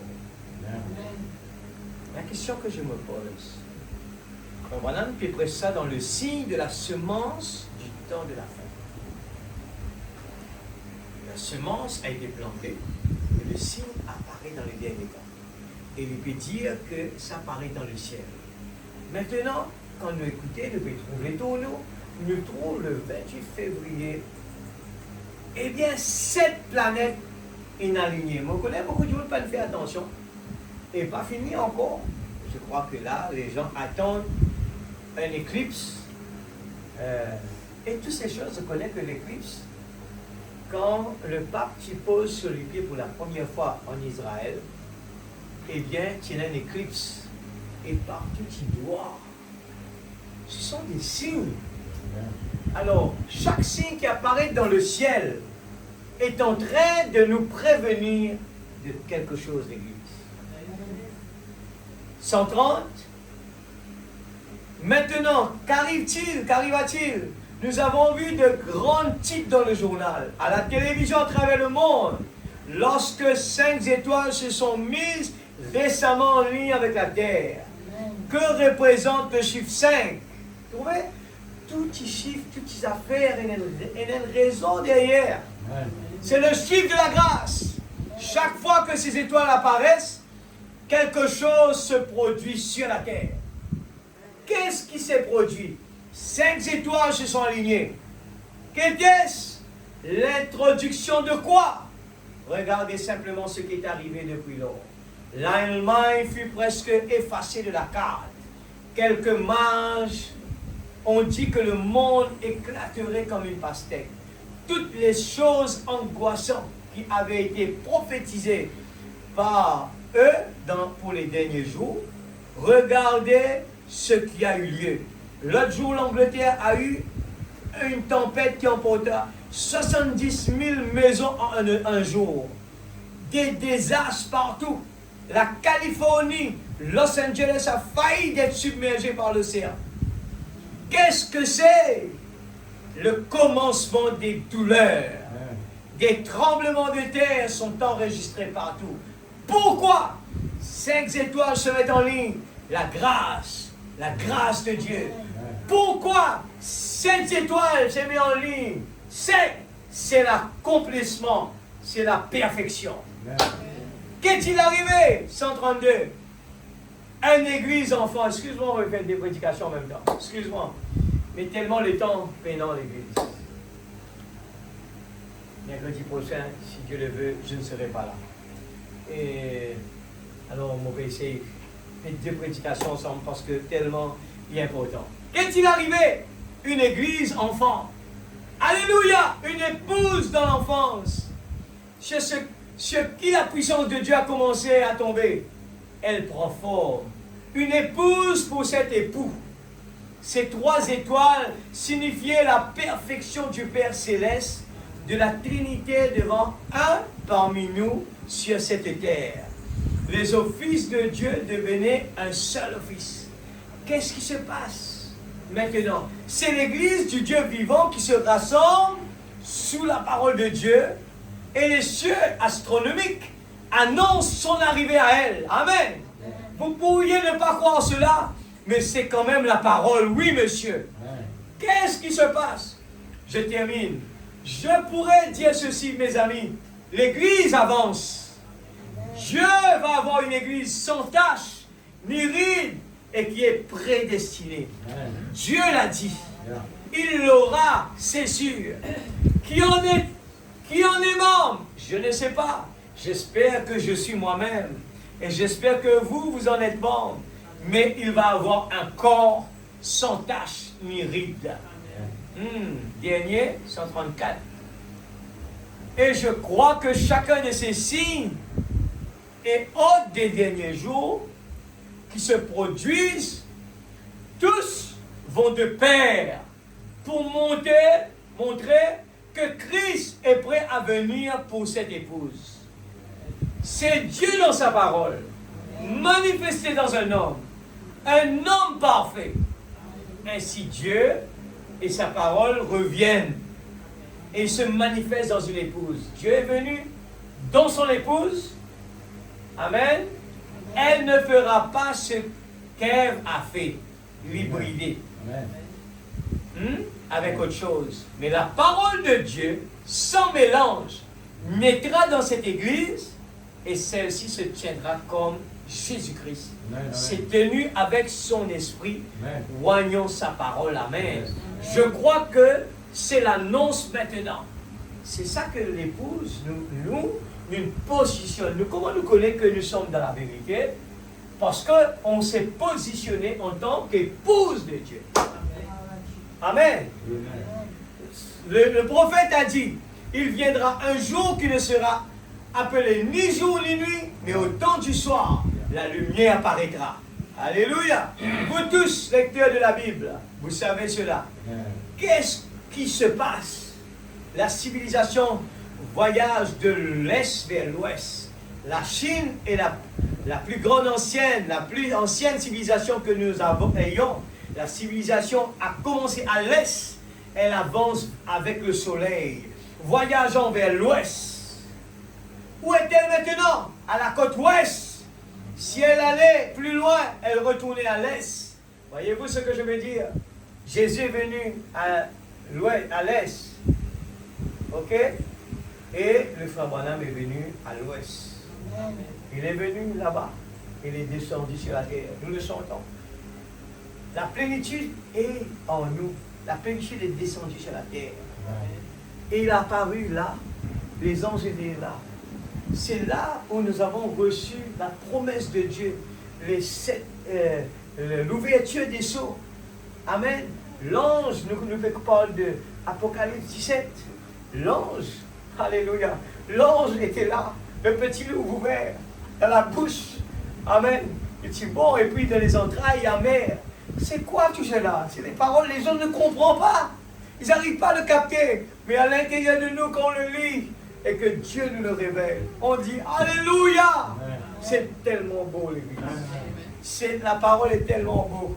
S'il faut prendre, continuer, il y a tellement à dire. Mais nous voulons nous arriver là. J'ai pris un petit peu en même temps les aspects de la prophétie pour nous secouer et en même temps pour dire que nos prières puissent prendre une autre dimension. Amen. Que nous puissions avoir une prière qui puisse changer les choses. Amen. J'ai pris l'exemple de Jephthé aujourd'hui. Il y a encore des exemples. Jephthé, c'est un exemple extraordinaire. Et nous avons Anna, l'exemple de Anna aussi. C'est un exemple extraordinaire. Elle a promis, elle voulait avoir un enfant. Et au moment, elle a fait une promesse à Dieu. L'Église, c'est le prophète qui nous ouvre les yeux pour nous montrer comment prier. Tous ces gens qui ont demandé quelque chose, il y avait une promesse attachée. Il dit, Seigneur, si tu me donnes un enfant, je te promets que je te donnerai cet enfant. Elle avait... Dieu nous a donné la bénédiction. On le garde pour nous. On le garde, c'est pour moi. Ça, c'est pour moi, c'est pour moi. Dieu m'a donné une voiture. Oh, merci Seigneur. Je dois savoir comment l'utiliser pour la bénédiction de Dieu. Dieu m'a donné une maison. Dieu m'a donné des finances. Les finances, je vais dire, ah non, moi je donne. Il m'a demandé seulement 10, je donne seulement 10. Oh, nous avons lu là, si dans notre cœur, nous aimons le Seigneur et nous voulons faire quelque chose pour le Seigneur, nous allons donner tout ce qui est dans notre cœur. Si Dieu nous pousse à faire quelque chose de plus. Là, je dis cela. Le pasteur a souligné quelque chose que moi aussi, depuis longtemps, c'était dans mon cœur. C'était pour faire les écoles des enfants, je prie dessus. Alors, c'est des conditions vraiment strictes. Ce n'est pas n'importe qui de le faire. Il faut que ce soit quelqu'un qui est rempli du Saint-Esprit, quelqu'un qui est en ligne avec la parole, quelqu'un qui est une référence dans le monde. Alors, soyez au milieu seulement. Ouais. Ne vous sauvez pas, vous dire, frère, moi, mon père, même là, dans la nuit, là. Mais pour qu'il y ait dans l'enfer, il faut qu'on est dans cette vie. Comment tu pas là-dedans? Tu as besoin d'être comme ça. Alors, qu'est-ce que je fais? Je commence à prier et faire une promesse à Dieu. Amen. Je ne dirai pas quelle promesse, mais aller dire à Dieu, Seigneur, comme tu as utilisé David, Seigneur, je te fais une promesse, Seigneur. Oh, Seigneur, si tu me bénis, Seigneur, je te promets, il manque de la place à l'église pour faire l'école des enfants. Je te promets, Seigneur, je vais le faire. Il ne faut pas trop compter parce que ce sont des bénédictions que vous allez avoir. Mais on ne le fait pas pour avoir ces bénédictions-là. Mais quand on donne tout ce que Dieu nous donne, Dieu nous bénit. Je vous dis sincèrement, j'ai fait beaucoup de choses dans l'ignorance. Aujourd'hui, j'ai dit, Seigneur, merci, tu as mis cela sur mon cœur. Je l'ai fait. Je croyais que parce que je l'aimais, non, c'était pour te servir. La musique, je jouais la guitare, mais il y avait à l'intérieur quelque chose qui me disait, l'adoration a besoin d'un synthétiseur pour être complet. À l'époque, presque personne ne jouait. Je dis, Seigneur, je veux jouer, Seigneur, aide-moi, Seigneur. J'ai mis tout mon cœur pour le faire pour l'église, pour jouer à l'église. Rien d'autre, pas pour moi-même. J'achète. Dieu a pourvu des instruments le plus top que top. Les gens me posent des questions. Ça a pris là. Mais Dieu m'a toujours donné le moyen. Parce que j'aime faire des choses pour lui. Il m'a donné tous les équipements qu'il me faut pour le faire. Parce que mon Père, il est riche. Amen, l'Église. Notre Papa Céleste. Il a dit, demandez beaucoup. Mais ne demandez pas quelque chose qui n'est pas dans sa volonté. Alors si vraiment on se consacre pour Dieu et on se dit, Seigneur, pourquoi tu m'as envoyé sur cette terre? Non pas pour vivre pour moi-même, mais c'est vivre pour les autres. La moisson est grande, peu d'ouvriers, utilise-moi Seigneur.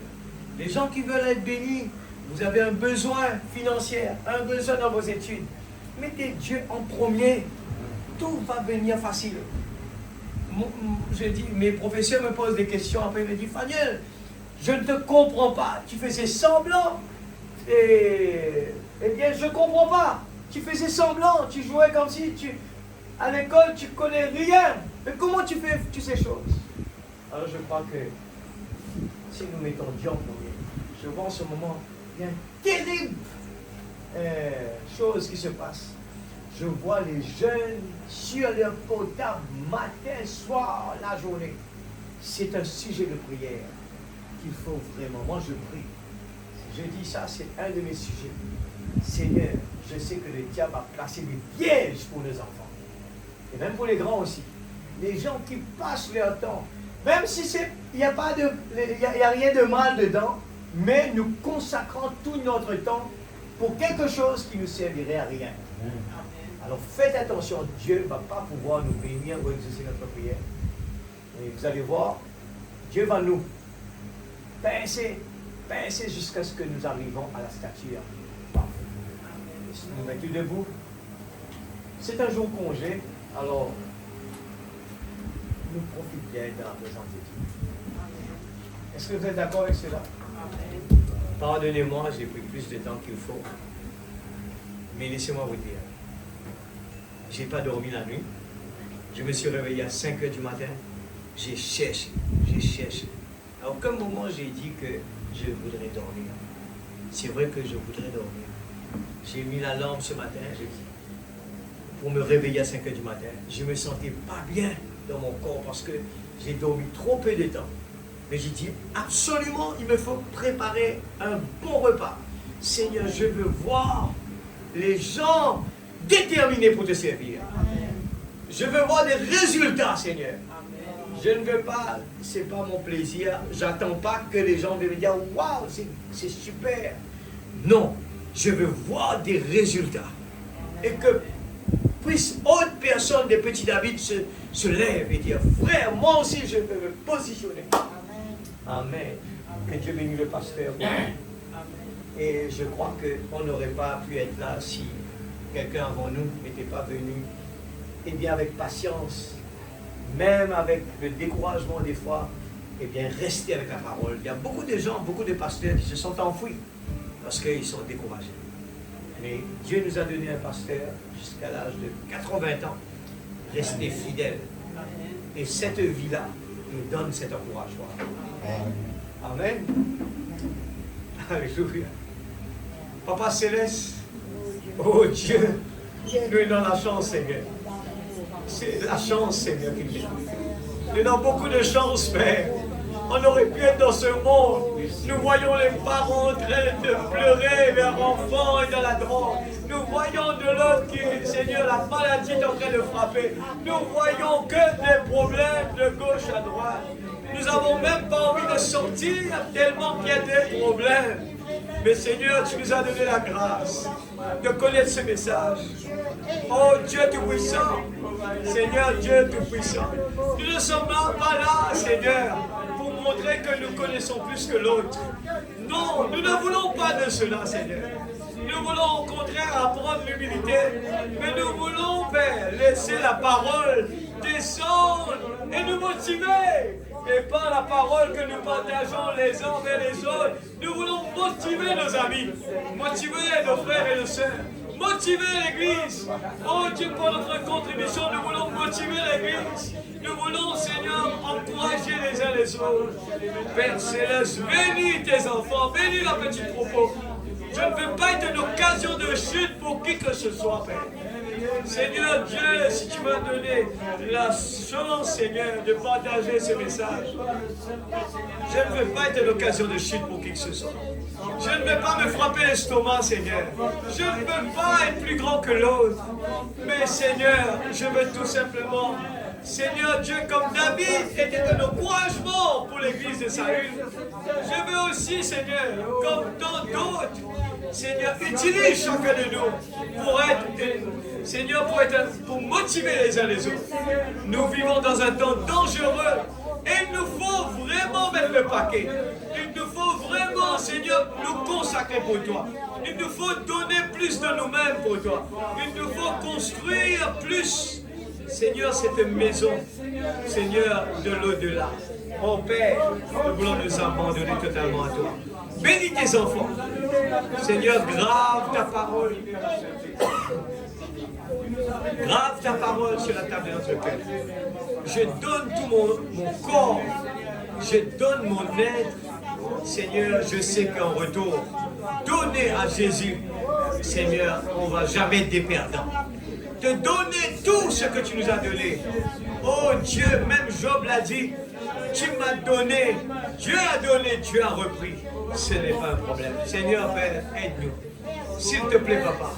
Oh Dieu, nous voulons vraiment nous consacrer pour toi. Nous voulons vraiment être un outil d'adoration pour toi. Nous voulons vraiment faire plus, Seigneur, pour toi. Nous savons que, Seigneur, nous ne faisons pas assez pour toi. Venir à l'église, ce n'est pas suffisant. On a besoin des serviteurs de prière, des gens pour le combat. Nous avons besoin des gens, Seigneur Dieu, qui partagent la bonne nouvelle. Nous avons besoin qui donnent des coups de main, Seigneur Dieu. Oh, aide-nous. Chacun de nous, nous sommes des soldats et nous avons chacun des responsabilités. Et chacun a reçu une commission. Aide-nous, Seigneur, que nous puissions prendre cela au sérieux. Plus que toute autre chose, parce que tu pourvois notre besoin. Et Seigneur, nous savons que tu prends soin de nous. Protège-nous, on rentre à la maison. Seigneur Dieu, nous te prions. Même sanctifie aussi la nourriture que nous allons prendre à la maison, Seigneur. Et Père, que nos maisons soient une maison de bénédiction, où nous pouvons ressentir ta présence. Et tes anges alentour de chacun de nous. Remplis-nous de ton Esprit Saint, Père. Oh Dieu, aide-nous, Seigneur. Je te prie, Papa. Bénis notre pasteur. Seigneur, Père, donne-lui la force, le courage. Seigneur, tu nous as donné un soldat, un exemple. Oh Dieu, tu nous as donné vraiment, Seigneur, Père Céleste, une référence. C'est la chose le plus importante. Oh Dieu, nous voulons vraiment en retour le remercier. Pas par des mauvais témoignages, mais nous voulons vraiment l'entourer de nos bras. Nous voulons le montrer à quel point nous l'aimons. Seigneur, oh Dieu, nous ne voulons pas attendre plus tard, mais maintenant, Seigneur. Nous ne voulons pas renvoyer des décisions pour plus tard. Oh Dieu, tu attends des gens qui prennent des décisions sur place. Maintenant, pas demain. Tu n'es pas un Dieu de demain, maintenant. Oh Dieu, aide-nous, Seigneur, à ne pas le donner, Seigneur, de travail, mais au contraire, à lui donner des motivations d'expert. Dans le nom de Jésus-Christ. Bénis aussi ton serviteur, le frère Rémi, qui prendra l'avion demain pour venir à Rodrigue, ainsi que sa famille. Seigneur, que tu le bénis. Tu pourvois aussi, tu connais les besoins de cette église. Nous ne faisons rien sans ton Esprit Saint, sans la directive de ton Esprit Saint. Père, que tu sois dans sa bouche et son séjour, que tu bénis, Seigneur. Dans le nom de Jésus-Christ, notre Sauveur bien-aimé, nous te disons merci, Seigneur. Alors, vendredi, nous aurons le frère Rémi, qui est là, un des prédicateurs de Péniel Tabernacle à Maurice. Lui et sa famille, qui va être là. Et alors, il n'y aura pas de réunion de prière vendredi. Il y aura une réunion tout à fait normale, parce que c'est lui qui va prêcher, et puis dimanche matin aussi, il va prêcher, pas lundi matin. Et Dieu vous bénisse abondamment. Alors, la sœur a quelque chose à partager. Merci Seigneur.